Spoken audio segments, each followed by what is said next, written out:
From Relay FM, this is Connected, episode 101. Today's show is brought to you by Text Expander from Smile. My name is Mike Hurley.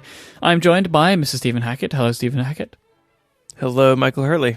And Federico Vitici. Ciao, Federico. Buonasera, Mike. Come stai? Oh, so fancy. I just asked you, how are you? I know. Well, I don't know. All I know is that it Bene. sounds nice. Just say bene. Bene. Okay. Thank you. Stephen, you can have the follow-up back this week. That's good, because the first piece of follow-up is about how you are wrong. You made a comment that you can make espresso in your AeroPress, which, if you're not a coffee drinker, just hit the 30-second skip for like 6 times. Jordan wrote in to say to meet the minimum pressure requirement for an Italian espresso, which is 116 psi, which seems bonkers to me, you would need to put 460 pounds on the AeroPress plunger.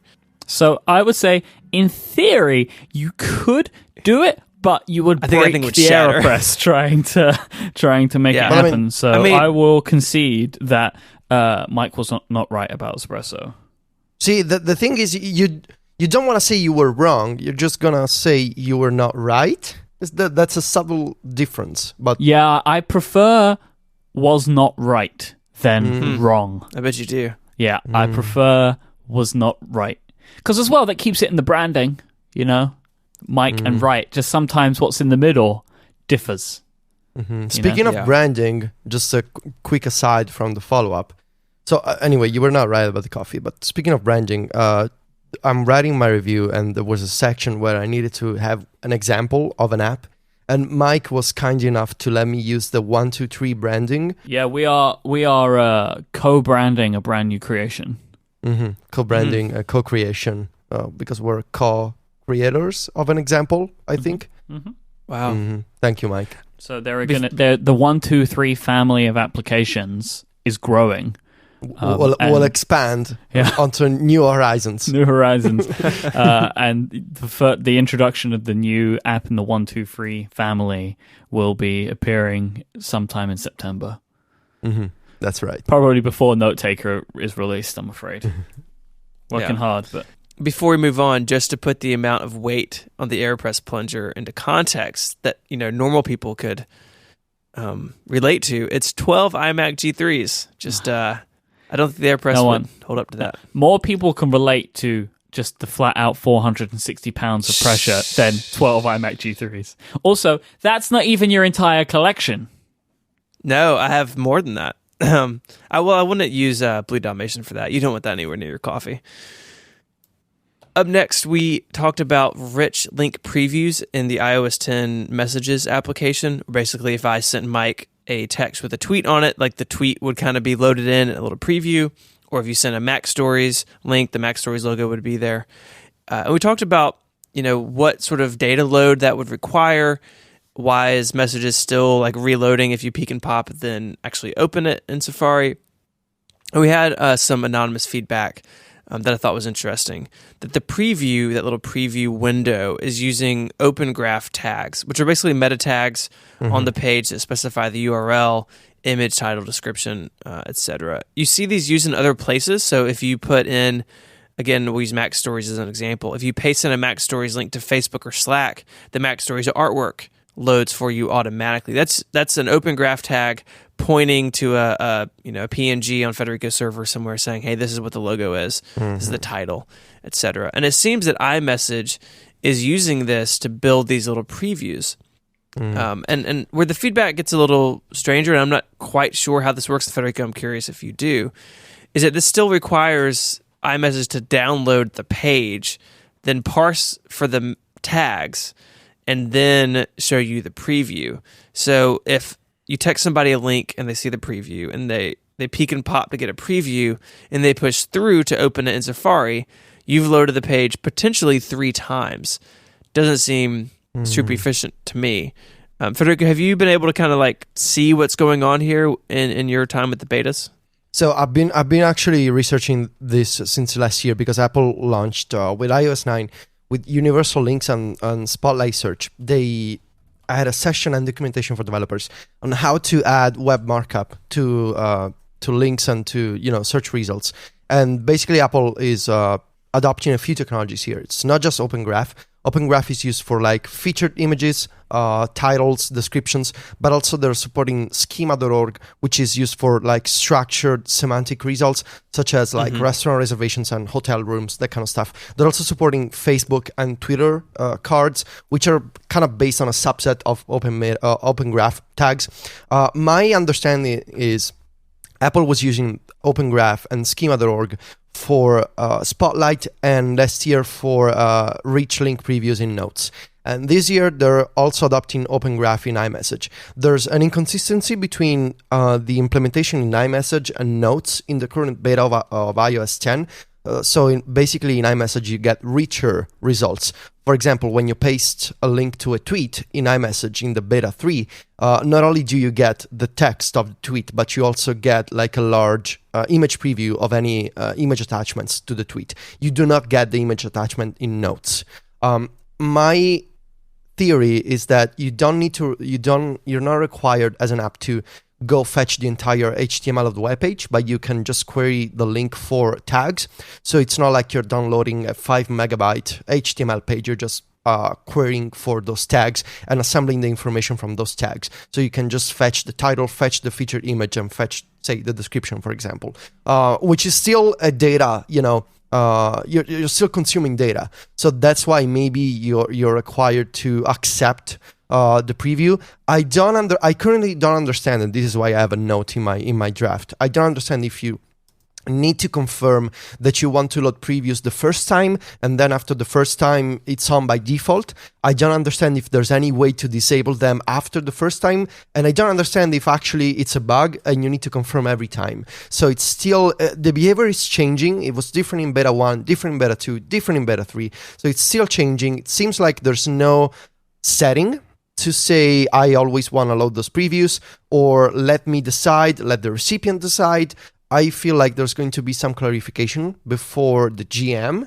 At least that's what I hope. If Apple wants to add an extra confirmation step, I feel like a better solution would be to let the recipient load the preview the first time, and then after that, previews are always going to be on by default. That seems like a reasonable way to implement this, because you know that you're going to load, I don't know, like 500 kilobytes of featured image previews in your iMessage conversation on cellular data.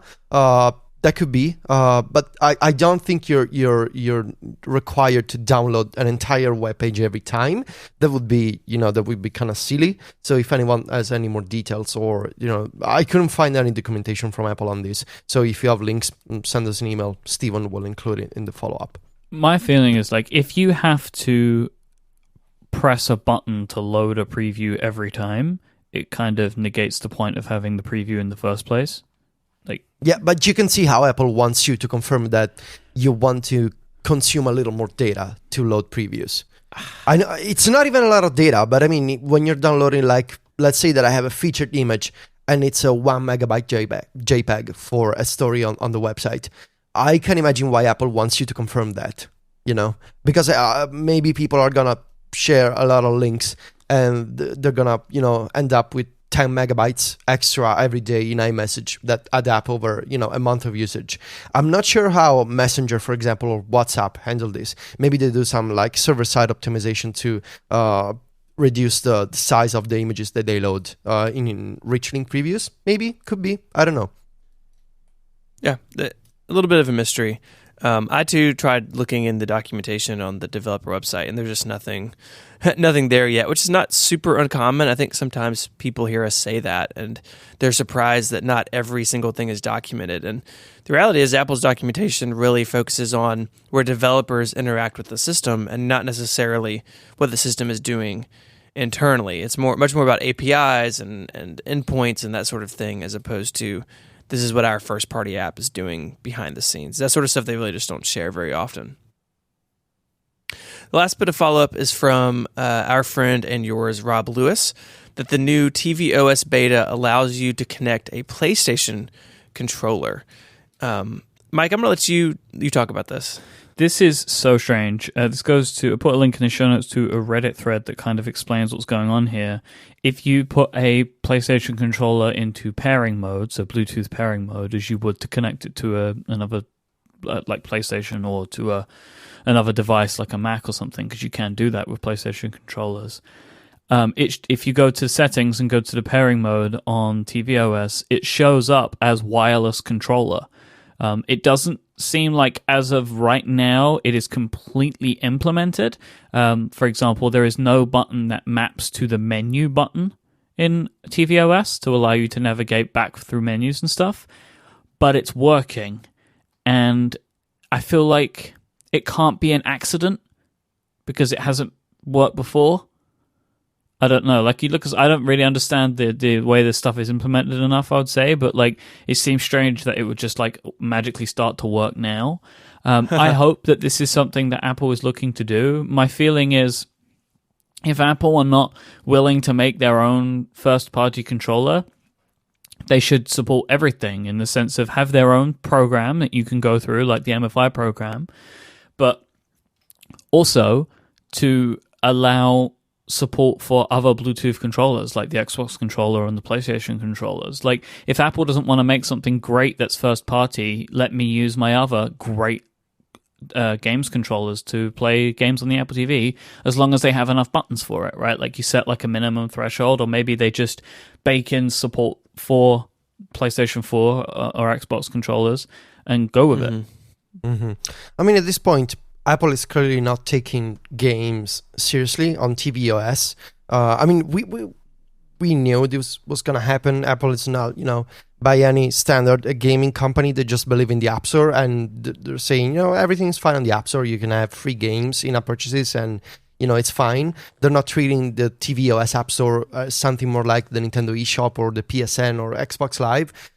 Which is fine, a bit disappointing maybe, but not surprising. So at this point, anything that makes the experience better works for me. I mean, give us anything, really. When I have support for PlayStation and Xbox One controller, it's fine. Apple is not doing any first-party controller, and obviously the PlayStation and the Xbox Ones are much better options than what you get from the Apple Store. Even the Stratos controller is fine, but it's no PlayStation. It's not DualShock, right?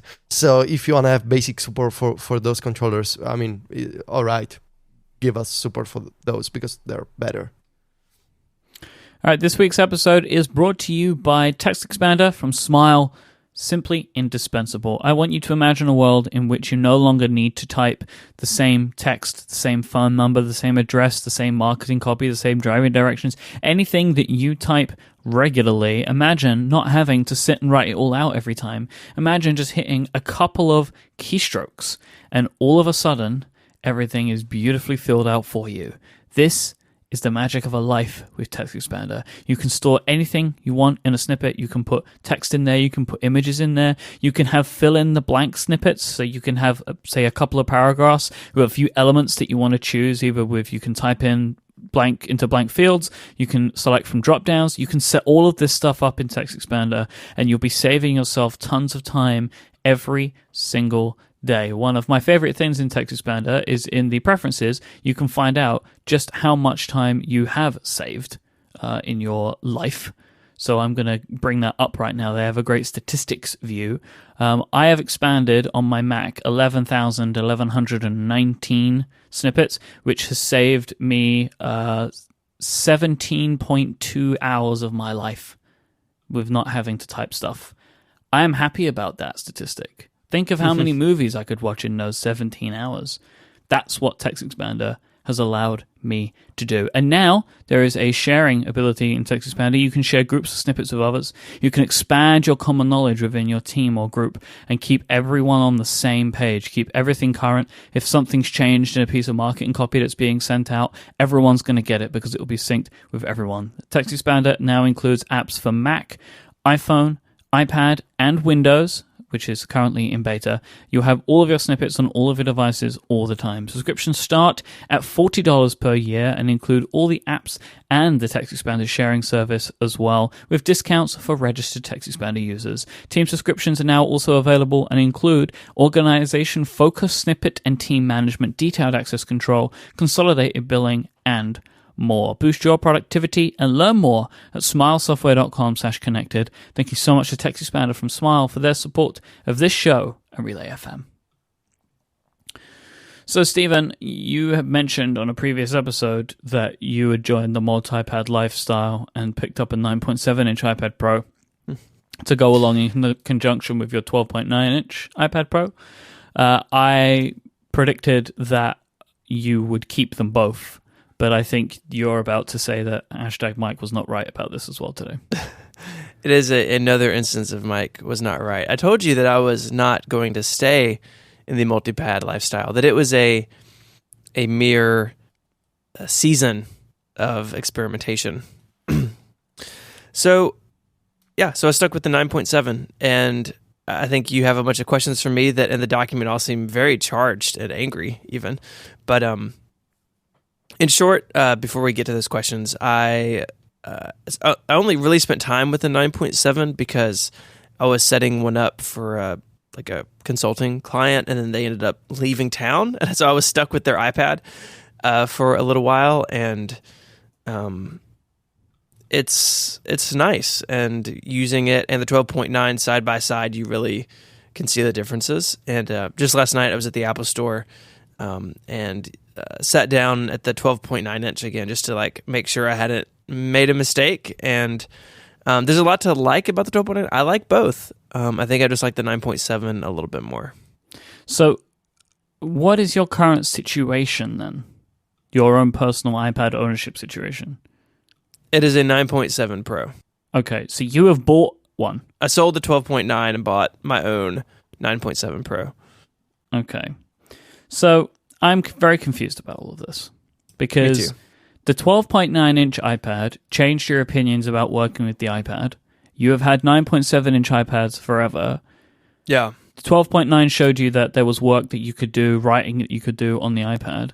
But now you've gone down a size. Are you still going to work on the iPad? I am. So to revisit the discussion from, I guess, almost a year ago, it's hard to believe the 12.9's been out, 9 months. I really felt like the big iPad Pro, for the very first time, unlocked the iPad from a productivity perspective. And, thinking back on early days of this show and of the prompt, Federico doing his job on an iPad mini now seems completely bonkers to me because the bigger screen did sort of open me up to that world for the first time. And that's all still true. I still am working on the 9.7. I'm still doing the same work I was doing on the 12.9, which is very heavily focused on my writing. A little bit of Relay administrative stuff, but mostly writing. But what came to be my overall feeling about the 12.9 is that the size and the weight made me less likely to carry it around. And so I again, like Federico, I've been using the iPad up and walking around the house. So taking it into the kitchen if I'm cooking lunch for myself and, listening to something or even taking notes on something just as I do other things.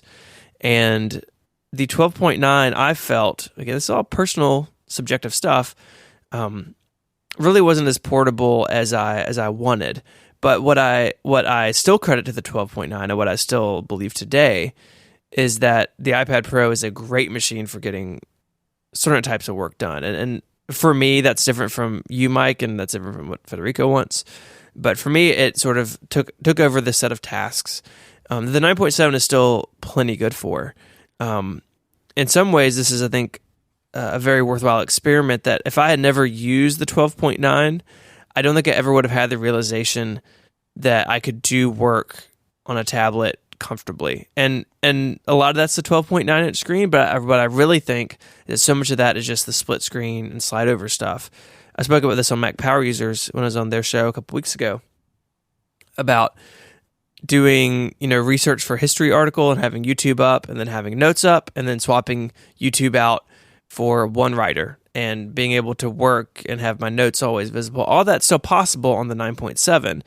Now it's smaller, and the Smart Keyboard is like a super big necessity because multitasking with the software keyboard up is hilariously not good. I mean, your slide over app or your app on the side is very small at that point.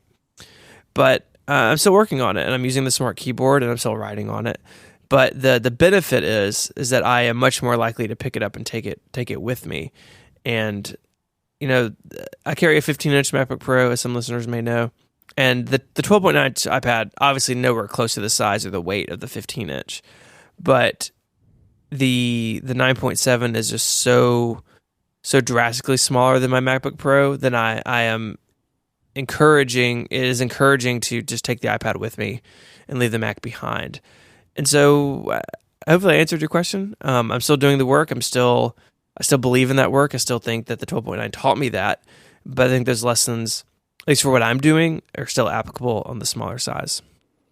So you're not finding that it had anything really to do with the 12.9-inch iPad, like from a physical perspective, to allow you to do the work that you wanted to do on the iPad.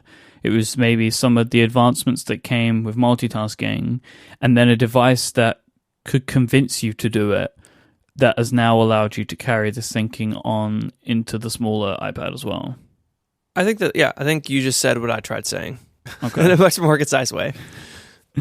It's really interesting, right? Because I agree mostly with what you're saying, because I am able to do the majority, if not all, of the work that I do on any iPad, right? Like I'm able to take the 9.7 and do the work that I would do on the 12.9, but it's just a little bit more cramped, but it's perfectly functional, especially with an external keyboard for me, because it makes the split screen more useful with the smaller device because the keyboard isn't covering the screen up. But it's, for me, I'm still picking up the 12.9 to do serious things in, because I like to do that. It's just very, I don't know, it just continues the ongoing struggles you have with devices. I feel like more than anybody that I know, you buy and return so much stuff. Quiet. I feel like I'm in the opposite situation as Steven. Okay. So, I bought a small iPad Pro when I was in San Francisco, and I used it for a while to get an idea of iOS 10. But since I put iOS 10 Beta 3 on my big iPad Pro, which is where I get all of my writing work done, I haven't picked up the small Pro at all, even in those situations where before I said, yeah, it's nice to be able to have a smaller iPad. But it's just, as I feared, I think the context switching for me doesn't really work. So it's nice to have a small iPad, but I think it'll go to Sylvia real soon. Because I've got to say, I am really not enjoying post 100 connected. I'm wrong about everything. This is not good. Sorry, Mike. It's just a slow realization that people are not you. Everyone. It would be way nicer if everyone was just like me. So, you're not finding yourself wanting to use the 9.7-inch to like read Twitter with and stuff? Like, is that just not more comfortable for you? No, because I'm either sitting down or being on the couch or in bed with the big iPad Pro, or I'm using the iPhone, the 6S Plus, and I think it's the small iPad. It's a really nice device, and every time I pick it up, I'm like, okay, yeah, it's a small iPad and it's lighter, but it's just I'm so used to proper multitasking on the 12.9, and I'm using it all the time. And then I have the iPhone, so I have this other iPad, and I'm like, it's nice, but do I really need it? I mean, I needed it for a month when I needed to test the iOS 10 beta, but what about now? I got the beta on my iPad Pro. There's more iPad stuff for the big iPad Pro than the small one in iOS 10. So do I really need it? I don't know. That's the situation that I'm currently in. Steven, are you continuing to use a keyboard with the 9.7-inch? I am. I'm using the Smart Keyboard, which is not as good as the 12.9, but it is perfectly usable.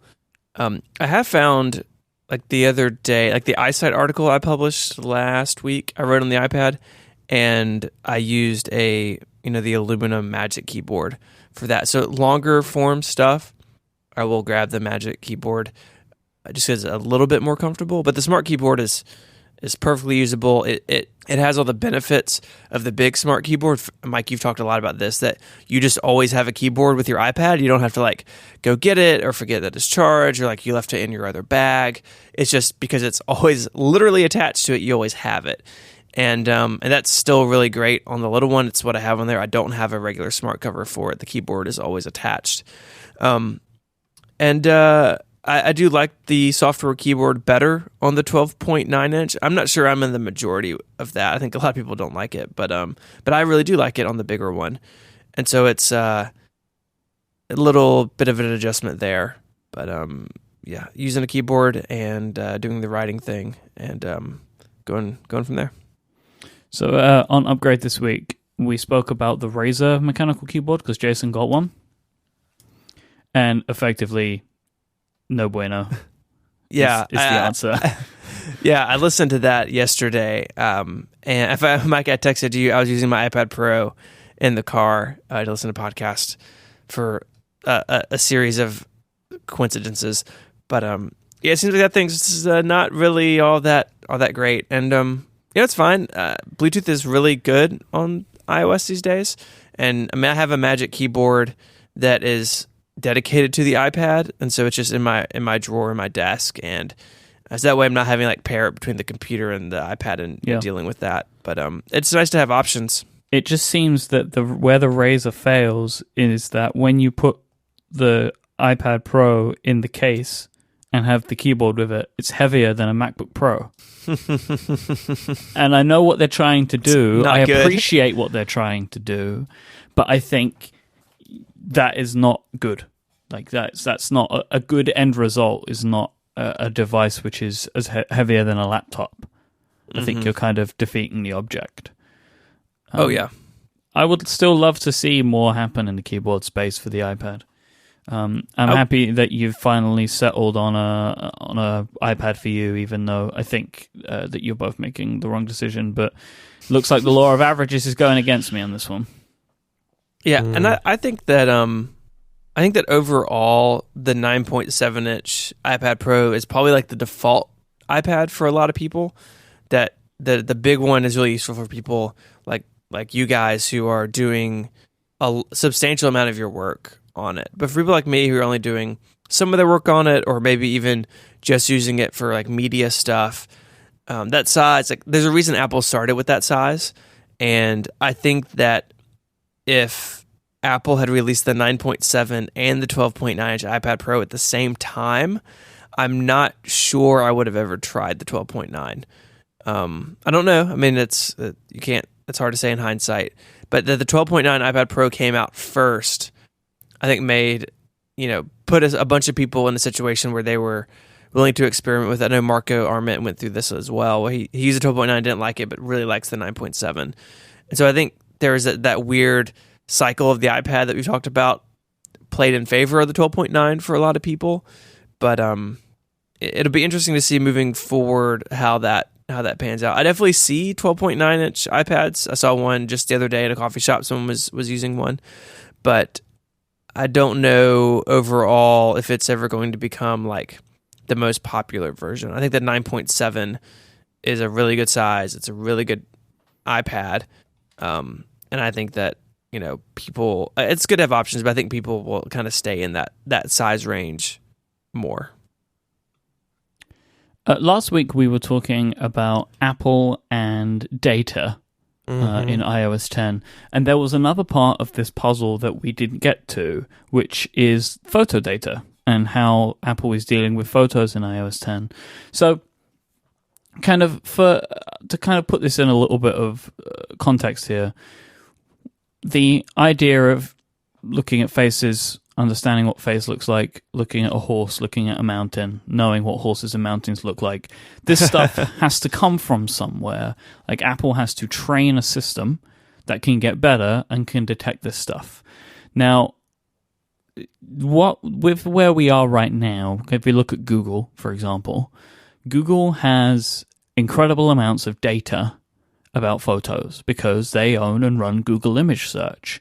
And I'm sure that over the years, as they've been running Google Images and refining their searches and building up metadata, they are sitting on a bank of incredible data of stuff that looks like something, right? They know it's their data, right? And also, I'm sure, and I don't know the full privacy stuff in this, but when you upload your photos to Google Photos, it's helping to further train that system. I don't believe that it's tagging Mike Hurley has a photo of Stephen Hackett and they have piles of cash in front of them and that's being saved on Google. If it was, I wouldn't want people to see that picture, right? That's being uploaded to a server somewhere. I don't think they're doing that, but I think they are understanding like two guys, wear glasses, cash, table. They're like, understand that, and that photo helps to further categorize that. I assume that they're like picking out key elements so they can try and draw what that thing looks like. I mean, I'm sure there is lots of scientific and smart ways to explain this, but that's the way that my brain thinks of this stuff through. Now, Apple has no starting position of their own, right? There is no Apple Image Search, so they have no data that already exists that can help them with this. And then furthermore, based on what Apple is saying that they are doing, I can't imagine that they are doing that analysis on images and then sending that somewhere where it's saved. Like, I don't imagine that they're looking at mine and looking at Federico's and looking at Steven's photos, working out what's there and then uploading that data, right? Am I right in thinking that, Federico? I feel like it's important to establish this. Yeah, I feel like that's obvious. That's a given, especially when you consider what Apple has said about differential privacy and what they're doing, with on-device analysis of pictures. And when you consider the opposite of what Google is doing, not only do they run Google Search, but Google Image Search, but they can also analyze what people prioritize. So when you use Google Image Search indirectly, or maybe you don't know, but you're making a direct contribution to training the algorithm. So if you search for pineapple and you click on the pictures that, according to your opinion, best represent a pineapple, you're training the Google algorithm, the intelligence, to be able to say, okay, X number of users have said that this is a correct picture of a pineapple. Therefore, we should train our algorithm to decode more pineapple images like this. And not only that, but even when you use CAPTCHAs on Google to authenticate yourself and say, I'm not a robot, and they ask you with the modern CAPTCHAs to start. For example, 2 days ago, I got a Google CAPTCHA saying, choose 3 pictures of construction equipment, and there were like a bunch of different types of vehicles, and sure, there were a few construction ones, and I picked them. And I can only imagine Google is using this data. So on the surface, I'm trying to say, I'm not a robot, please choose me, because see, I can pick pictures of construction equipment. But under the hood, in fact, I'm training the Google algorithm to better understand what is going on. And I believe that's why Google Photo Search is so accurate and so amazing. On the other hand, Apple is not doing any of this. They don't have Apple Image Search. They maybe have stuff like Siri when you ask for pictures of horses and they show you snippets from Bing. And maybe they could look at what users tap in Siri, but I don't think they are. And so it begs the question, where is this data coming from in iOS 10? How do you know what's a tree? What's a boat? What's a beach? What's a pizza, for example? Where does this data come from? And we can only infer that Apple is doing some kind of partnerships, some kind of collaboration with other data sets that don't come from users, because they must. So let's establish that there must be a data set that comes from somewhere. And let's establish that if you leave the users aside, that leaves either employees of Apple who, collaborate by sort of crowdsourcing their own pictures, or it comes from third-party companies. That's the only. I'm not trying to be a genius here. It's the only options left. So if we can, or they have actually created a computer that can look at images and it's a brain. Then again, can you create a brain, Mike? No, really. I mean, but like that's the only other option is they have a machine that can do it. But that doesn't... I mean, we will just naturally assume that they have not done that, because I think even Apple, as secret as they are, would probably want to tell the world that they've created a computer that can think all by its own. We have created a robot that can go out in the real world and order pizzas and ride horses. So that leaves the two simplest explanations, which would be Apple has a set of internal images or Apple has bought images from someone else. And I believe it's two options that make sense, right? It's a company that has the money to go out, for like any kind of image provider and say, look, we want to look at like 3 billion images, and we want to be able to look at the tags that you use to describe those images, and we want to be able to buy this database and use it and train our algorithm for now, because we have no knowledge of what a horse is. As sad as that sounds, how can you not know what a horse is? Technology is a bit different than emotions in that sense. So you must be looking at a database and tags and image data to understand what is going on. And that also explains why in Photos in iOS 10, there's a certain limitation of the categories of content that you can look for. I saw someone I have no idea how they did it, but there's like 4,000 entries, like possible combinations of keywords that you can put in the search field and return images from. And, it seems to me, when you consider the two simplest explanation, or the Occam's razor, as the if you look it up on Google, you will see what it means. If you consider the simplest explanation of what is going on, and if you consider Apple's money, and if you look at the implementation in iOS 10, that's the only two conclusions I can reach. There must be some people inside Apple providing their own photos, and Apple must be buying photos from someone else who is not, the user base. Makes sense? I wonder how well it will work for, real life situations of people who are not, I don't run a stock image database, or I just go out in the world and take pictures of pasta and beaches, but we'll see. I mean, for now, it works okay. It works all right. It's not as amazing or jaw-dropping as Google Search, Google Photos, I mean. And it's not flexible. Of course, you cannot search for emoji, for example.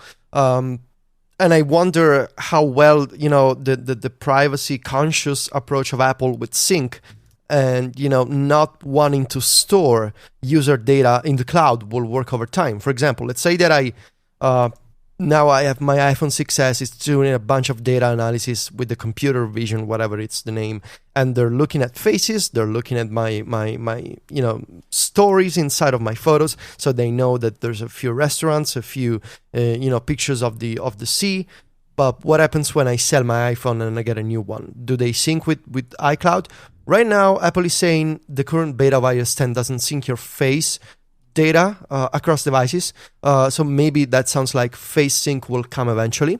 And my understanding is, as far as the scene recognition goes, or the object recognition goes, when you buy a new iPhone, you will start from zero. And as soon as you charge your iPhone overnight, leave it plugged and connect it to Wi-Fi, it'll do its own processing, and you will end up recreating the same scenes and the same object recognition, but you will start from zero again, because Apple is not storing any, this metadata about you in your iCloud account. What do you reckon the success rate of that rescanning is? Do you reckon it's 100%? Because it's what I'm thinking, right? Like, I imagine I knew I could search for X image. I got a new phone and I can't find it anymore. It can't be 100%, right? I mean, maybe it's so good, the likelihood of you ever hitting that problem is so slim, right? But if it's analyzing every image every single time, I wonder if it would get every single thing in it correct every single time, if you keep doing it device to device. I do want to read very quickly, underscore in the chat room, put a quote in from Craig Federighi from the talk show live.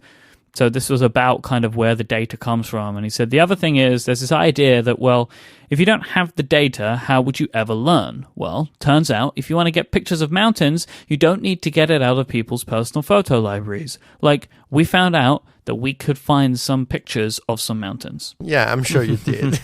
I mean, that again follows the theory that if you leave the users out of the equation, it leaves either Apple people or other companies And I mean, there's not necessarily you need to go to, something like Shutterstock or Getty Images and say, look, we have a lot of money, we want to buy all of your pictures.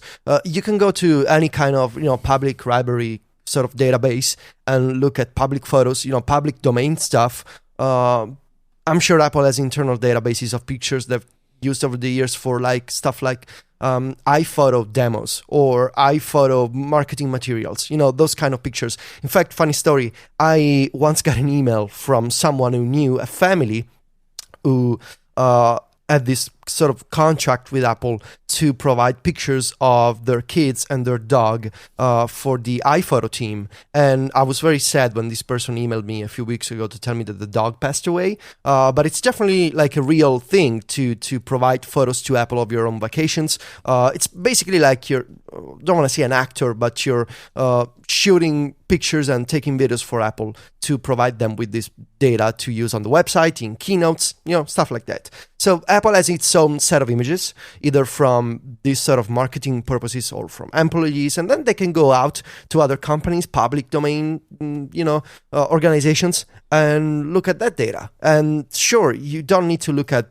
private pictures from Mike and his piles of cash. You can look at piles of cash from other people, I guess. Like you? Not really, but in theory, yes. How does Apple make their algorithm better, and how does my phone get that data?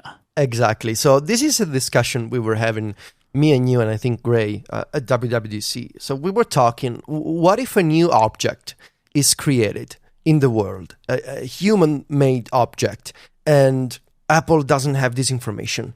A good way to, we were going back and forward on this quickly. A good way to think of this is, imagine the PlayStation 5, yes. Right? Like, we're not talking about the creation of a new plant, but something that will be iconic immediately, and people will know what it looks like, Let's say you take a picture of the one that you just bought and you want to find it. So I just wanted to put that, because this is something when we were talking about this, me and you, we went back and forward on this, like, what does that look like? But imagine a new product that is for sale, right? As a new thing created by man. Yes. So Google, of course, has an advantage because they can, look at data from websites, index it in Google search, provide those image results in Google image search, and as soon as people click on those image results, say from the PlayStation 5, they can know, okay, this is a product called PlayStation 5. And in Google Photos, you should be able to search for, PlayStation 5, and your picture comes up. Apple has no, web engine to look at data from websites and say, okay, there's pictures of this new product, now let's bring it back into Photos. It's different, right? And it would to do this kind of quick update to the algorithm, it would require Apple to have these databases be constantly updated with new information. And again, it's not impossible, because if you go to, when there's any public event, you're going to find photos on Getty Images really quickly after the event, because they have, photographers going to these events and taking pictures. And I assume, this also works for marketing materials. I mean, you could probably have a deal with companies like Business Wire, companies that publish press releases that often include text and photos of new product and new product announcements. You could probably make a deal with those companies and say, okay, every time a new company announces a new product, we want access to that text and that picture in a database-like object, and we want to analyze that. It's not impossible, especially when you have a lot of money. When you have a lot of money, you can buy a lot of stuff. This seems functionally more complex. Yes, it's very convoluted way to approach, image analysis, I think. But it also, on the other hand, it's a very, respectful way maybe to say, look, we want to give you the utility of searching for your photos, but we don't want to look at your photos. And I feel like a lot of people, including me from a certain perspective, they're comfortable knowing that Apple generally cares about not looking at your stuff individually to improve an algorithm that benefits everyone. Well, I really think it's just a personal opinion thing, because I mean, I don't think that there's a Google engineer looking at my pictures. No, it's just a different computer. It's just somewhere else. It's just you're playing on principle here, right? And everybody is entitled to feel the way that they want to feel, and it's really nice that Apple is providing a choice to the people that don't ever want that data to leave their devices. Like, it's definitely good for that. I do feel, though, that you're making a trade-off, and some of the trade-offs will come in the functionality, because I just personally cannot conceive of a world where Apple's stuff could ever be as good as Google's. I'm not saying, though, it even needs to be. There is a level of good enough. I don't know what that level is, but there is a level of good enough. But I my brief experiences with photos so far, it's not good enough. So one of the places that I've found some serious issues with is faces. The face recognition stuff, it's not very good right now. So I'll give you an example of why I think it's not very good. It picked out pictures of Adina and put them into multiple different people. Yes. The one that I found the most ridiculous was eyes open, eyes closed. If a picture of Adina with her eyes closed, like say we were out in the sun, and I took a picture of her and she was like squinting, it couldn't recognize that they were the same person. And that folder was just about 12 pictures of her with her eyes closed. So it just couldn't match that they were the same people. And that, I'm sure that the reason is like because the way that facial recognition works is to pick out those key elements on a face, which is like nose, eyes, and mouth and stuff. But it really feels like an advanced facial recognition engine should be able to detect between eyes open, eyes closed. And I just think same person. From the same person. And I just think that is not sufficient, right? I'm opening Google right now, and I can only see one entry for Adina. So it either means there are many, many, many photos of her that it's not picking out and it's just not showing me them, or it's getting them right. No, all my photos are in Google Photos. Oh, okay. Right, okay, and I've just found one of the images with her eyes closed that I remember Apple was picking out because I remember when it was from, and it's in the field for who Adina is. So it is at least doing that. You know, and the other thing, like when I was looking at my photo library on my iPad, there are so many entries for the same person. And the way that you merge them is infuriating. You have to go in every time. So I will name Federico. And it pulls up from my contacts. I like that. It's like, great. You know who that person is, Federico. I go to the next one. I have to type it in again. Type in Federico. Click it. It's like, would you like to merge? Okay, merge. Now go to number 3, Federico. Like, I'm not going to do that. And do you know why I'm really not going to do it? Because I have to do that on every device that I own.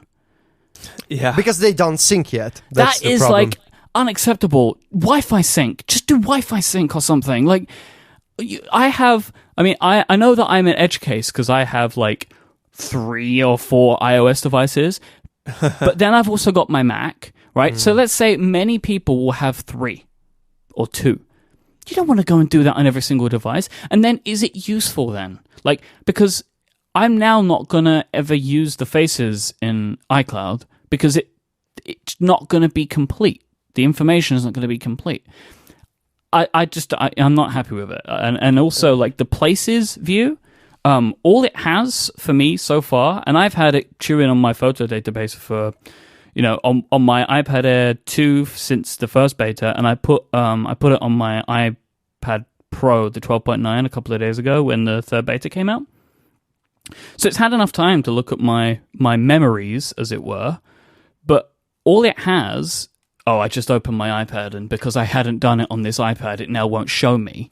But I looked at it, because I have to rebuild the database again. But yesterday, I looked at it, and all it had was my one trip to New York last year. Yeah, mine's been on my iPad since beta 2, and there's only a couple of memories built there. And compared to Google Photos, I just opened Google Photos as well, and it's showing me stuff from like 2, 3, 4, 5, and 6 years ago today. It's showing me a trip. It's showing me all this stuff. They do so much better.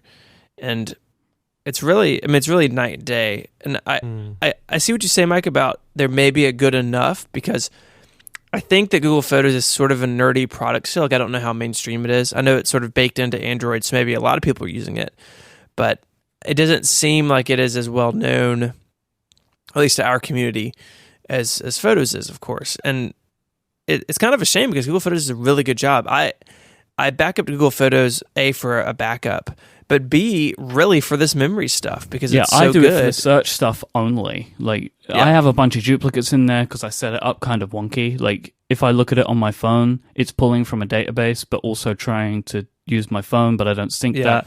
But I purely use it for the memory stuff because it's nice, and for searching of images. And it does a great job of that. But like, I just looked at my iPad then, and there were 2 different memory albums for my one trip to New York. One of them that was in London and one of them that was in Romania. And when I look at Google Photos, I have endless lists of every single time I've ever left the country, ever left from home. Like, I've got stuff going back to 2011 in here. And they're like just the ones that I've decided to save, because what Google does, which I like, is they're like, hey, we've recognized that this might be a thing that you did. Would you like to save this? So it does that, right? But they're the ones that I've chosen to save. But I feel like the Apple memory stuff it's not picking up like any of my WWDC trips that I take every single year. Like, and I don't know if, like, am I still multiple weeks away from it completing the search of my images? I think I'm doing a lot better than you guys. One thing that might be about that is I have optimized storage on my devices. Me too. Okay, but that just made me think, like, what happens to the images that are not downloaded? Are they checked? They have said that they use the thumbnail data, that's enough. Yeah. I think was in a maybe the State of the Union. Okay. Someone _ probably knows, but I believe they've said that the thumbnail is enough data for them to do their process. So I'm looking at my memories right now, and iOS created so I put beta 1 on my phone as soon as it came out. As soon as I was back in Italy, actually. So I was back in Italy on June 19th, and the first set of memories was on June 20, 3 memories. And I'm scrolling through, and basically iOS, I would say, created 4 to 5 memories each week. So I got the latest one today. Actually, two new memories today, 1 yesterday, another earlier in the week. So I would say, about 4 or 5 new memories every week. And they're kind of nice, you know? It does a good job at creating memories for locations, for stuff like weekends. I see what it's doing, and I don't like this implementation. It's just giving me random things on different days, right? Yes. See, I don't think that makes sense. So what I know is there's going to be some fixed type of memories. So there's an on this day one that is often created, but not every day. There's also a birthday memory that's all about you that will be placed in the memories view on your birthday. I have a to-do to check on my birthday if it comes up. And that I think are the 2 regular ones. All right, so I'm clicking through this now, and I think that basically my issue now is not the data, it's the UI. Because if I click into a memory, one of the memories that it's given me, I get related memories that I haven't seen before. Yep. But why is it... I don't understand. Why do I only get access to, like, one of them every day if the device has done them?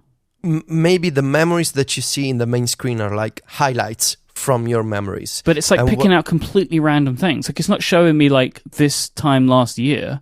Like, it's showing me from Saturday stuff that happened in like November 2015. I don't know how it works. I will try to confirm. So I'm now going to change my complaint to a UI complaint, because I'm like, I can see, here's my March 2016 trip to Texas. But to get that, I had to click into 2 different memories and go to related. Like, if you're doing this, why can't I just see it all? Yeah. I mean, Google puts it all in line. Yeah. So it's just a list chronologically of all the memories that I have. I do like the Places view, though. I will say that, at least. That's one good thing that I have to say. I'm happy the Places view is there. Seeing my photos on a map, it tends to be a good thing that I like. Yeah, there's a lot of information that gets hidden by the Photos app, and you need to click through into the related stuff. I think I'm a fan of Photos. It's no. So my idea is, we just talked about, on Remaster, we talked about Pokemon Go, and you made a point of, it's not a really advanced Pokemon game in the sense that you cannot do a lot of the more complex Pokemon stuff with evolutions and customization, but it's good enough for a lot of people to get into. And I think you can draw a comparison with what Apple is doing with Photos. It's not as advanced as what Google Photos can do, but maybe it's good enough for a lot of people to get started on it, to not get the impression that Apple is being creepy, just being useful in a very small dosage. That's maybe Apple is going for. Yeah, I think there's still some work that needs to be done. I mean, okay, maybe what I thought about the Places stuff isn't as bad as I thought, right? Like there is stuff that's happening, it's just not being shown to me. But the things like with not being able to sync this stuff from device to device, I think makes it worse, especially with the Faces stuff. For me, I can't help but compare this to Google Photos, because I find that implementation to work really well. I know that it's like effectively a different product, right? Because of the way that the data is being found. Like they're so fundamentally different, but unfortunately they position themselves, or Apple has positioned iCloud Photos to be like Google Photos, right? Like they've given you all the features. So for me, I can't help but compare them, because it's the same data that I have going in, but it's completely different results coming out the other end. Yeah, I mean, of course, the interface can still be fixed by the final release. Mm-hmm. I don't think it'll change a lot, because Beta 3 is still the same, so it's kind of an indication that it's staying, as it is right now. And I think it could be clarified, especially the need to tap through to see related memories, and it's basically just a vertical list of random memories. There's no, schedule, let's say, of memories. There's no... it's basically meant to be like a daily or almost daily surprise. You open Photos and you see a new memory. And from a serendipity point of view, I maybe can buy the argument of being surprised every day and seeing like a random memory show up, because if it becomes fixed and more precise, maybe becomes boring. Whereas maybe Apple wants to go for the surprise effect of taking this random weekend from 2 years ago and bringing it back to you. And I can imagine the random person being, oh yeah, I forgot about their Saturday when I got so drunk, people took pictures of me on the ground. But, not everyone gets drunk and gets pictures taken from other people. And maybe some more better organization could be needed. I don't know. You know what I'm saying, Mike? Yeah, I completely agree. I'm interested to see, as I say, how it goes like you did. The fact that, as you say, Federico, the UI hasn't changed probably means the UI won't fundamentally change. And I wonder about how scalable this is. Like, it just feels like Apple is throwing like a ton of money at this problem. If what you believe, and I am inclined to believe your thinking on this is true, that they're just buying Photos, like at what point does it just become... What's more likely? That Apple is buying Photos, or that they've created God? They're definitely buying Photos. But, at some point, there has to be some realism coming into play. I don't know, man. There are some subreddits where people think that Apple do that every day. But I just feel like at a certain point, you've put so much money into this. I wonder if it's really a competitive advantage. Like, is the privacy really working for you that well? I don't know. I mean, that's kind of like, that's always the big rock with any of these services from Apple, that it works the way it does and is engineered the way it is because of the privacy. And like that is a fence post that they're not willing to move. And I commend them for it, even though I use Google services every day for personal work stuff. I'm happy someone's doing it. Great. I am too, but I think what you're getting at is you have to balance that, right? And the privacy stand, as good as it is, and as much as I appreciate it, does mean that something like Photos may not be as good as what Google can do, because Google can look at your photos directly. And that is a personal choice. You have to decide which service you want to use, or be like us and use both. But it is something to consider, that in talking about Apple services and in using them and comparing them to Google or anybody else, that is always what it comes back to. Like iCloud Mail is not as good as Gmail, because Gmail can do more things with your messages because they can see more. And that's just you just have to understand that that's part of the equation. And would Apple be able to build a better photo app if they could see my photos directly? Probably, but at the same time, that's just not who they are, and that's not what the company's about. And it's just something that we all have to kind of reconcile in choosing a service, the privacy angle, and how what does it work? How much data can it know about me? And what do I gain from that? We spoke a really long time ago on this show about we are willing to give Google data because of the benefit that we get out of it. And that is something that I think all three of us continue to stand by. And for some people, that bar is just different places. Here's a simple final question to ask. Would a smarter service, more like Google Photos, help Apple sell more iPhones? Or is a better Photos app with some simple intelligence or moderately advanced intelligence good enough to sell iPhones?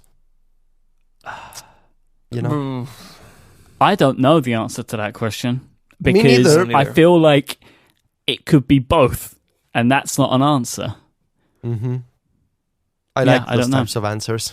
Because the thing is, both Apple and Google believe they're doing the right thing to sell more devices. That's why it's so difficult. Both of those companies believe that the route that they're taking will help them sell more. I would disagree. I may be putting words in your mouth, but I don't think Google's primary objective through something like Google Photos is to sell more devices. Google wants to organize the world's information, and them understanding what an object is when they see it is important to their overall mission. Now, Google Photos is a great service, and because of its integration with Android, it may help sell more Android phones. I don't know. Well, let me refine that then. Each company thinks that they're doing the best thing to make the most compelling photo services. There you go. But for Apple, that means more devices, because the only way you can use Apple's services is on their devices. And Google just wants as many people as possible in the world to use Google Photos. So they both think that they have the best thing to get the most people. It sounds funny, but he has a point. Chris Hanna in the chat room is saying Google also helps Apple sell devices as well with Google Photos. So yeah, but I don't know if Apple likes that so much, right? Well, it's possible. So it's interesting when you think about it, because again, we are constantly looking for more features, more advanced, functionalities. But at some point, there's a threshold where the market, which is not the Relay FM staff, reacts to good enough in a way that maybe we cannot imagine. And maybe that threshold is met by Photos in iOS 10. I don't know. Yeah, I mean, there are going to be people who see this in iOS 10 and are going to be completely blown away and smitten with it, and that's great. I mean, I like that it's built in. I agree with Mike. There's some issues with it still, but it's still a beta. But there are going to be a lot of people who don't know about Google Photos. Set all the privacy stuff aside. They just haven't heard of Google Photos because it's just one service in Google's large portfolio. And this is going to make their experience better. And if Apple ever gets the syncing of metadata working, or they're willing to cross that line, it'll make it even better again. And that's really, I think, where Apple services in general sort of fall for me. Something like Apple News, a lot of people are going to like it. It has a large user base. Podcast app has a large user base, but there will be people, and they happen to be like the three of us and people who listen to these shows, who do want more or need more, honestly. And that's where more professional, more robust services exist. But Apple is aiming for the mainstream, and just because it doesn't meet our needs doesn't mean it's not a good product or a good service. Something like Apple News has lots of users, even though it's not for me. And I think that's an important thing to remember. It's something that's easy to forget when we're just talking in the nerd circle about this service versus that service. A lot of people just are going to use what's built in. And so Apple's focus to make the built-in tools better is where they should be spending their time, honestly. As much as I would like iCloud email to have a bunch of server-side rules like Gmail does, most people just care about the experience of using webmail, and they want it to work well, and they want it to sync, and iCloud Mail does all that. And again, they're aiming for the mainstream. And a lot of, I will say, old Mac nerds in particular get sort of angsty about that, right? Like there's not a Mac Pro, Final Cut Pro 10 isn't any good. Like there are people who see Apple moving to the mainstream and don't like it. But the simple reality is Apple has done that and has been hugely successful for the company. And they're going to continue to make products and make services, make cloud services for people in the mainstream. And that's a new thing, right? There are still a lot of people who aren't using any cloud services, or very few, and the only ones maybe they are using are the ones that are sort of like baked into iOS. So something like iCloud Backup, just a switch, you turn it on, and it may be the only cloud service that someone uses. But because it's built in, because it's from Apple, they feel like they can trust it. And they are making it, making inroads into the average consumer's habits and lifestyle. And for a lot of people, photos on iOS 10 and on macOS Sierra are going to be the first time that they see something like this. And for a lot of people, that'll be all they want. And for some other people, it'll be like reading lists in Instapaper of like, oh, I'd like to save bookmarks for later, but I want a little bit more. And then they go and shop for something else. So I think it's just another example in that long line of examples. Kyle's the Grey in the chat room has pasted an article, a VentureBeat article in May, where Google says they have 200 million monthly active users. So there are definitely some people, right, that are finding Google Photos, but that point that you make there, Stephen, cannot be discounted. Like, it is one of the great things about having it built into a device like this, because now people will get something that they didn't know that they wanted. And for those people, a lot of these features will be good enough straight out of the gate, right? Because this is their first try into this stuff, and they'll just be maybe delighted with the things that they find. But then I think a lot of people will then maybe try and look around to see if anybody else is doing it, and that might end up helping Google, but who knows? Yeah, absolutely. All right, if you'd like to find our show notes for this week, head on over to relay.fm/connected/101. Thanks again to Smile for sponsoring this week's episode. If you'd like to find Federico online, he is at Viticci, Viticci, and writes at macstories.net. Stephen is at ISMH, and he is at 512pixels.net. And I am at iMyke, IMYKE. We'll be back next time. Until then, say goodbye, guys. Arrivederci. Adios.